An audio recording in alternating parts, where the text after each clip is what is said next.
স্বাগতম দর্শক বন্ধুরা, আপনাদের সকলকে আমি অনুপ বিশ্বাস। আজ 12ই অক্টোবর 2025। আপনারা দেখছেন এটাই রিয়ালিটিতে Middle East morning news show. আজকের এই শোতে আপনাদের যা যা দেখাবো: ডোনাল্ড ট্রাম্প বললেন বন্দীদের মুক্তির জন্য প্রস্তুতি নিচ্ছে হামাস, যুদ্ধবিরতি বজায় থাকবে। হামাসের ঘোষণা, সোমবার থেকে শুরু হতে পারে বন্দি বিনিময়। এদিকে ইসরায়েলে আসছেন ট্রাম্প, ওদিকে তুরস্কের সেনাবাহিনী গাজার টাস্ক ফোর্সের যে কোনো দায়িত্ব নিতে প্রস্তুত। এছাড়াও গাজায় মৃত্যুপুরী হিসাবে কুখ্যাত জিএইচএফ গাজা হিউম্যানিটেরিয়ান ফাউন্ডেশন ভাঙার কাজ শুরু হয়েছে। জাতিসংঘের বিশেষজ্ঞরা বলছেন গাজা পুনর্গঠন দ্বিতীয় বিশ্বযুদ্ধের পর জার্মানিকে নূতন করে গড়ে তোলার মতোই বিশাল এক কাজ। আর জেনারেল ইসমাইল কানির হত্যার খবরে ইরানের প্রতিক্রিয়া এবং লেবাননে বড়সড় তোলপাড়, ইসরায়েলি গুপ্তচরদের করুণ পরিস্থিতি শুরু। তাহলে চলুন শুরু করা যাক আজকের এই বিশেষ প্রতিবেদন। প্রথমে গাজা এবং তার আশপাশের কিছু গুরুত্বপূর্ণ আপডেট জেনে নিন। গত কয়েক ঘন্টায় গাজায় অন্তত 135 জন ফিলিস্তিনের মৃতদেহ হাসপাতালে পৌঁছেছে।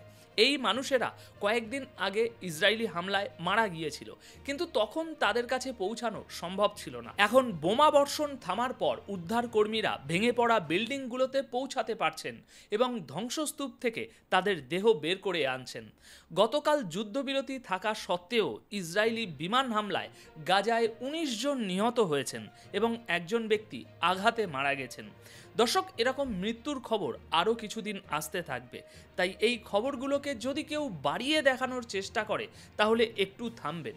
কিছু প্রাণঘাতী হামলা হলেও সেটাকে আবার যুদ্ধ শুরু হয়েছে বলে ধরে নেবেন না। মনে রাখবেন, সোশ্যাল মিডিয়া এখন অনেক আনসোশ্যাল লোকে ভরে গিয়েছে। এর মধ্যেই আপনাদের আরেকটি খবর দিই। গ্লোবাল স্মুথ ফ্লোটিলার আরও 5 জন সদস্যকে ইসরায়েল 10 দিন পর হেফাজত থেকে মুক্তি দিয়েছে। এই মানুষগুলো সমুদ্রপথে গাজায় সাহায্য পৌঁছে দিতে গিয়েছিল।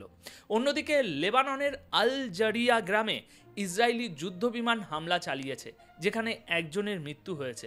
ইসরায়েলের দাবি সেখানে হিজবুল্লাহর অস্ত্রের ভাণ্ডারকে নিশানা করা হয়েছিল।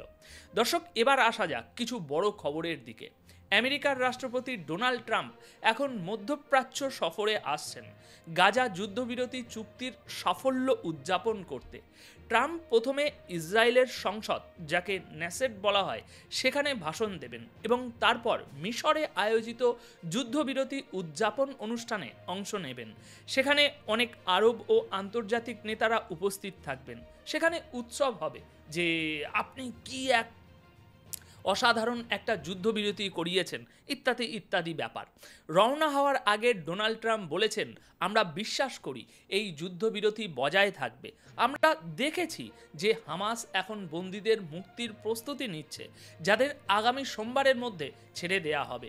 ট্রাম্পের উপস্থিতিতে এই মুক্তি হবে, ছবি উঠবে, একটা বিরাট বড় ফ্রেম তৈরি হবে, আর ট্রাম্প সেটাকে সারা জীবনের জন্য সাজিয়ে রাখবেন। অন্যদিকে গাজা যুদ্ধবিরতি চুক্তি অনুযায়ী হামাস ইঙ্গিত দিয়েছে যে ইসরায়েলের সঙ্গে বন্দি বিনিময় একদিন পর, অর্থাৎ আগামীকাল সোমবার থেকে শুরু হতে পারে। একই কথা ট্রাম্পও বলেছেন এবং হামাসও তাই বলছে, অর্থাৎ দিনক্ষণ পাকা হয়ে গেছে। এই ব্যাপারে আজ রবিবার ছুটি থাকবে। চুক্তির শর্ত অনুযায়ী যে নথি জারি করা হয়েছে তাতে লেখা আছে যে হামাসকে ইসরায়েলের অনুমোদনের 72 ঘন্টার মধ্যে জীবিত বন্দীদের মুক্তি দিতে হবে। আর ইসরায়েলের মতে 48 জন ইসরায়েলি বন্দী এখনও গাজায় রয়েছেন, যাদের মধ্যে প্রায় 20 জন জীবিত। অন্যদিকে 11,000-এরও বেশি ফিলিস্তিনি ইসরায়েলের জেলে বন্দী, যেখানে তাদের অত্যাচার, অনাহার, অপমান এবং চিকিৎসার অভাব সহ্য করতে হয়। অনেকের তো জেলেই মৃত্যু হয়েছে। এদের মধ্যে আপাতত 2000-এর বেশি বন্দীকে মুক্তি দেওয়ার পরিকল্পনা রয়েছে। এবার আসুন গাজার টাস্ক ফোর্স ও তুরস্কের ভূমিকায়। দর্শক, তুরস্কের সেনাবাহিনী জানিয়েছে যে তারা গাজার টাস্ক ফোর্সের যে কোনো দায়িত্ব নিতে প্রস্তুত। তুরস্কের জাতীয় প্রতিরক্ষা মন্ত্রণালয় ঘোষণা করেছে যে তুর্কি ফৌজ গাজার টাস্ক ফোর্সের ফোর্সকে দেওয়া যে কোনো দায়িত্ব পালনের জন্য সম্পূর্ণ তৈরি। আর আপনারা তো জানেন যে গাজার নিরাপত্তার জন্য এখন হামাসকে নয়, অন্য একটি টাস্ক ফোর্সকে নিয়োগ করা হবে, যাতে তুরস্ক সহ অনেক দেশের সেনারা থাকবে। মন্ত্রণালয়ের মুখপাত্র বলেছেন যে তুরস্কের সেনারা আগেও বিশ্বের বিভিন্ন জায়গায় আন্তর্জাতিক মিশনের অংশ ছিল, যেখানে তাদের উদ্দেশ্য ছিল শান্তি ও নিরাপত্তা প্রতিষ্ঠা করা, এবং তারা সেই কাজ ভালোভাবে করেছে।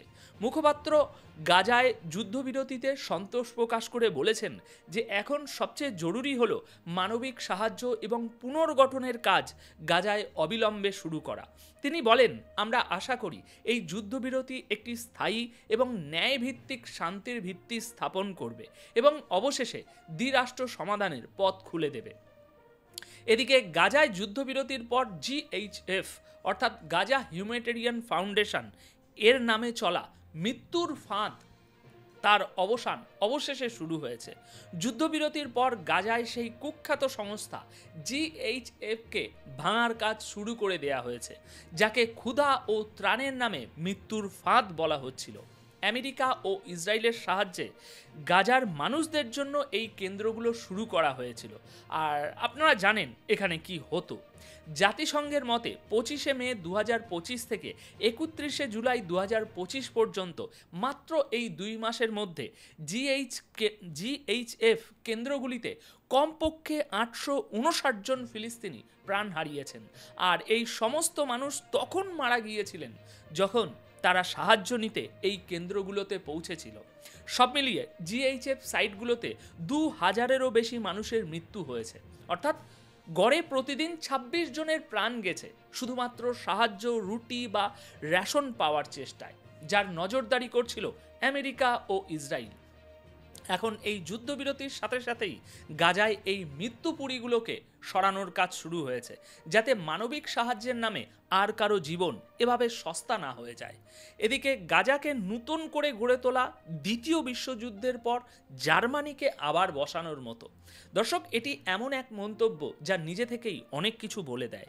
গাজার ধ্বংসলীলা এতটাই গভীর যে এর পুনর্গঠনকে জাতিসংঘের প্রাক্তন মানবাধিকার বিষয়ক assistant secretary general Andrew Gilmour দ্বিতীয় বিশ্বযুদ্ধের পর জার্মানি পুনর্গঠনের মতোই বিশাল এক কাজ বলে বর্ণনা করেছেন। গিলমার বলছেন, এত বোমা এরকম একটি ছোট্ট এলাকায় এর আগে কখনো পড়েনি। যত বোমা গাজায় ফেলা হয়েছে, প্রত্যেকটি বিশ্ববিদ্যালয়, প্রত্যেকটি হাসপাতাল, প্রত্যেকটি ক্লিনিক সব ধ্বংসস্তূপে পরিণত হয়েছে। তিনি বলছেন যে প্রায় 5 কোটি টন ধ্বংসস্তূপ সরানো, পরিকাঠামো পুনর্নির্মাণ করা এবং গৃহহীন মানুষদের আশ্রয় দেওয়া এখন বিশ্বের সামনে সবচেয়ে বড় পরীক্ষা। গিলমার সতর্ক করে দিয়ে বলেছেন যে পরিকাঠামো তৈরির আগে মানবিক সাহায্য পৌঁছানো অপরিহার্য, কারণ যুদ্ধবিরতির পরেও পরিস্থিতি মানবতার জন্য লজ্জাজনক। তিনি বলেন, এতটাই অত্যাচার যে শিশুদের বাঁচিয়ে রাখার জন্য যে পিনাট বাটার বা চীনাবাদামের পেস্ট সেটাও গাজায় ঢুকতে দেওয়া হয়নি। এই চরম অত্যাচার খুবই লজ্জাজনক এবং দুঃখজনক। দর্শক, এখানে মনে রাখবেন, যুদ্ধ বন্ধ হয়েছে কিন্তু ডায়েরিগুলো খুলে গেছে, নোটবুক খুলে গেছে, সব নথিভুক্ত করা হবে, যা ইতিহাস হয়ে থাকবে। গাজার মানুষদের সাথে কি অত্যাচার হয়েছে, তাদের কি অপমান সহ্য করতে হয়েছে, কিভাবে তাদের কষ্ট দেয়া হয়েছে, কিভাবে তাদের অনাহারে রাখা হয়েছে এবং কিভাবে তাদেরকে হত্যা করা হয়েছে, এই সবই ইতিহাসে লেখা থাকবে।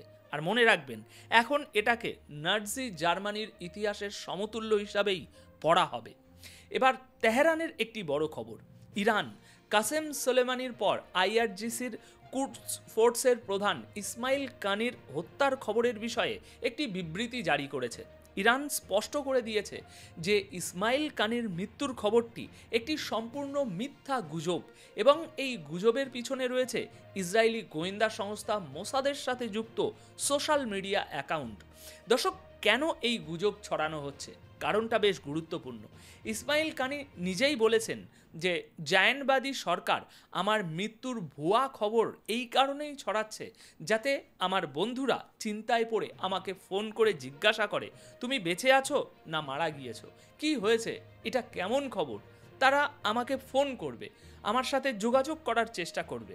আর এভাবেই ইসরায়েল আমার ঠিকানা জানতে পেরে যাবে, এটাই তাদের উদ্দেশ্য। ইরানের মিডিয়ায় এই বিবৃতি জারি করে তিনি বলেছেন যে জেনারেল কানি সম্পূর্ণ সুরক্ষিত এবং সুস্থ আছেন। দর্শক, আপনাদের মনে থাকবে এর আগেও জুন মাসে নিউ ইয়র্ক টাইমসের রিপোর্ট করেছিল যে ইসরায়েল ইরান 12 দিনের যুদ্ধের সময় কানি নিহত হয়েছেন, কিন্তু পরে প্রকাশিত ভিডিওতে তাকে জীবিত দেখা গিয়েছিল। কানি সেই ব্যক্তি যিনি 2020 সালে কাসেম সোলেমানির শাহাদাতের পর কুদস ফোর্সের দায়িত্ব নেন। এখন তিনি আবারও বলেছেন, আমি জীবিত আছি এবং শত্রুর প্রত্যেকটি চাল ব্যর্থ হবে। এদিকে লেবানন ইসরায়েলি গুপ্তচরদের আখড়ায় পরিণত হয়েছিল, আর এখন তাদের উপর শনির দশা নেমে এসেছে। বোমা বিস্ফোরণ এবং হত্যার ষড়যন্ত্রকারী গুপ্তচরদের ধরা হয়েছে। লেবাননের general director of general security একটি বড় সাফল্য পেয়েছে। এই সংস্থা ইসরায়েলের হয়ে কাজ করা একটি গুপ্তচর নেটওয়ার্কের মুখোশ খুলে দিয়েছে। এই নেটওয়ার্কটি লেবাননে বিস্ফোরণ ও হত্যার ষড়যন্ত্র করছিল।